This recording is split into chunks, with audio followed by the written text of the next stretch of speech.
Right here? You know, since games and everything else been growing and everything, like the whole medium has been exploding, the one thing I feel like is really lacking, and it's really a crime that is lacking, is that there are not really any like more minorities in games and such.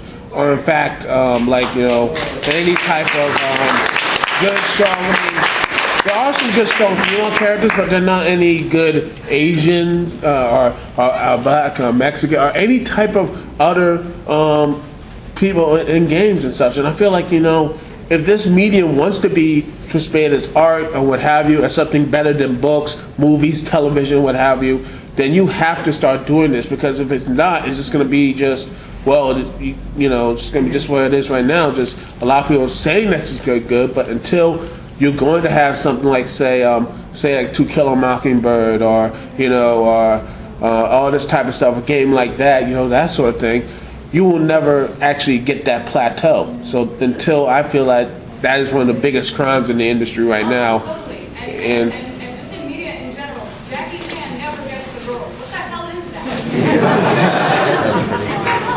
You know? Yeah.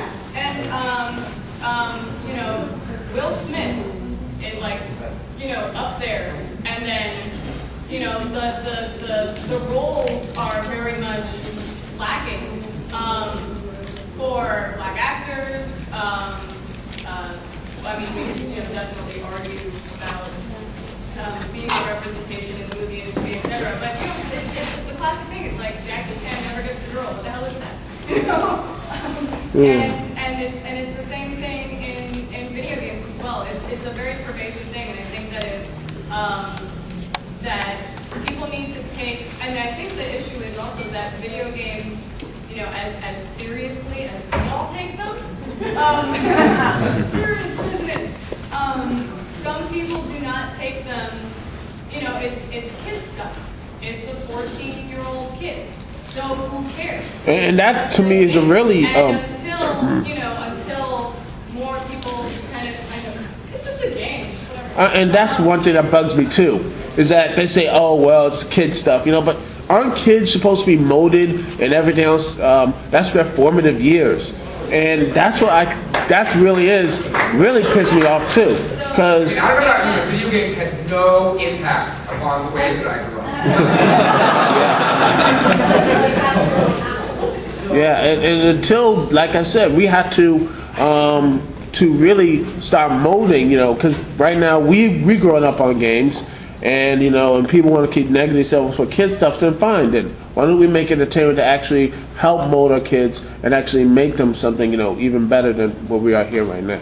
So, to give a little bit more of a industry-focused answer to your question, it's tragic. Largely we are, and obviously I am comfortable in this case, a white male-dominated industry. Luckily, that has changed. But I have actually heard, which is the thing that while the African American community here in the States plays more video games per hour, per day than the average white male, the purchasing habits aren't the same. The number of games bought per month new, not used, are less, and so therefore as a demographic, we choose not to target them. And I have heard that from multiple different designers, none of whom I respect, but that what we discussed about playing Avatar was sort of represented by idealized form, is that you will alienate a section of your white faces if you allow such things. It's really actually tragic. Like, it's really, that's exactly what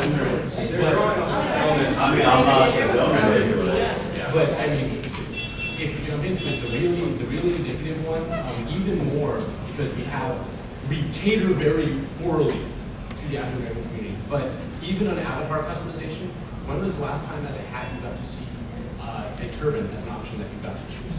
Right? That is it's a community that we completely underrepresented. Right? We have now decided generic image wear a skirt. That's going to be important. And I mean, it does terrible things for society. It's something that we actively practice, but as we should have it.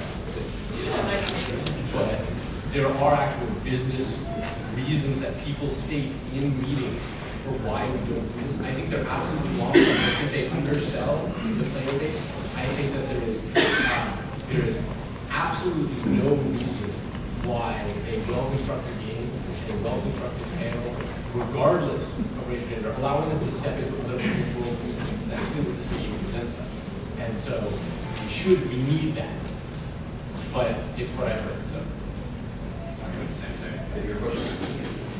Also, I want to touch on another aspect of video games, which I like, with the advent of dimensionality, cost. Like, for instance, like I actually had a friend who was African American who wanted to, a couple years ago to go to a convention as Naruto, right? And the general response was, "What the hell, you have a black Naruto?" And then right, and yet a white guy who is no more Japanese than me can go as an anime character, and without any repercussions, and no one says anything about it. And that holds true for a lot of it, for anime characters as a whole, in general. And movies. And movies. Woo, whitewashing. Race bending. Oh my gosh.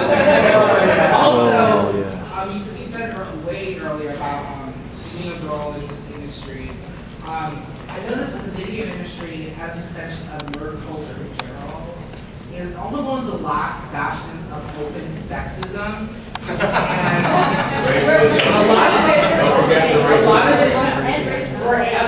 think a lot of it is, unfortunately, also attributed to the stereotype that nerds are socially awkward, and therefore it's given a pass. They are. Well, some of us are, but Who will does this? you're a dog. I'll leave you alone.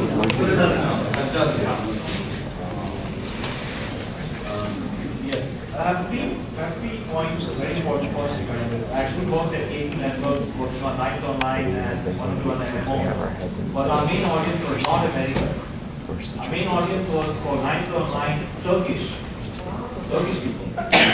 And the other one was, I've forgotten the name, but it was Brazilian, basically. So I do a lot of work with both families. Keep going. I'm very interested. In Nights Online, you were mentioning earlier that in American MMOs, women have to hide themselves. One of the key questions that I'm wondering now in Nights Online, because of the Turkish audiences, was how well would the women have to hide themselves there? Because a lot of people are playing from cyber cafes, but you never know if there's a female over there as well. The other aspect regarding the avatars mentioned earlier is that most of the avatars in Nights Online that I've seen, this could be wrong because I don't have actual hard data, but what I've seen as a GM is they were males. There are actually a very few amount of females over there, even avatars especially. But this could be just, this is going to my third point in the sense that we are basing all of this analysis on the American culture and the American view of gamers as well. But having grown up in India and actually spent three stages. I started with books, when the TV came to us in the 1990s, and games came to us in the late 1990s, early 2000s. So I got to start with all the things we started 20 years ago. So it's very interesting because we have, right now, the biggest populations are not in America. We've seen the Chinese gamers come up, we've seen the Indian gamers come up, we've seen Turkish gamers come up. The next 2 years are coming up in Singapore as well. And most companies are Korean, Korean MMOs, so on and so forth. So I'm very long deal on this one, so I'm going to back off for a minute. If you guys watching this, we might should just walk afterwards. You bring up a really excellent point. Video games are cultural expressions, and in social games, MMOs, and so forth, where we are allowed to interact with one another, we bring those cultural practices, we bring those cultural ideologies with us. And so it's very interesting to see what happens, not just in other countries with different cultures, but when we end up with these games that cross those borders, we could never do before. And that's when we can really get kind of confusing and exciting at the same time for us social scientists. We love to watch this. And I'm to step back for you guys talking on this one, but it's really, I think, what we can see in games is what we're going to see in online communities, online conversations, and world conversations in the future. So if you really want to know what's going on with kind of the global community, I think games are a great place, actually. Yeah, I mean, I was sort of echo that. You know, in doing a lot of, I've been working a lot with Indonesian community within video. I mean, and I would say I'm fairly blessed to live in a world, to live in my world that is fairly. I mean, it's very tolerant. You know, we have plenty of women. It's not a big deal. We have this is a community that protested in favor of same-sex marriage back in like 2001 to the point where we were getting ourselves in trouble for it. But it's very interesting that there are a lot of differences between the way that Indonesians play the game. And this is the same game client, the same worlds, but with vastly different mechanics and social structures that have grown just from the ground. And they start the same, but they're so set apart geographically and everything that they evolve in very different ways. And it has a huge effect. So when their game shut down and a lot of them they moved to the American version because it's sort of the closest thing to their home. It was like a new breed of players being introduced into our society, and it took a lot of back and forth to be used to. So it is interesting. Would you guess that if you're given a choice between a male female avatar and a female avatar who can be veiled or not, do you think in cultures where it's common to wear a veil, do you think men would want to be a veiled or unveiled woman more often? What's the fantasy of men? Like I said, most people here with like a Street Fighter will want a female character rather than male players. I could better answer that question because I know which question you're referencing because I grew up Muslim and everything. I can see they probably wouldn't be as a female as often because even though in a society men would be okay with doing that, in a lot, especially like maybe in Egypt or Saudi and stuff like that, maybe some people would, but it wouldn't be as broad as it would be here. Or it's more of a caste system. No, not caste. It's more like if you do that, it's seen as really weird.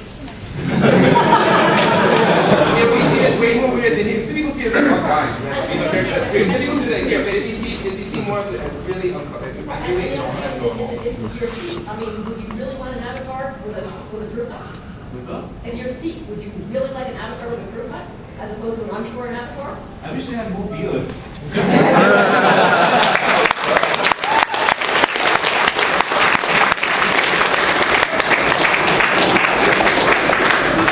This would be a great time to just kind of mention a phenomenon we were discussing yesterday amongst ourselves, which is that in some instances cross-gender play seems to be extraordinarily important to people. So we're talking about how in Korea you need to provide your effective equivalent of your social security number to register for games and things.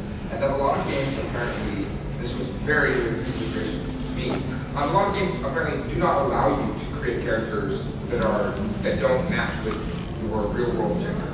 And so there becomes this, people trade social security numbers to be able to enable themselves to play as a cross-gender.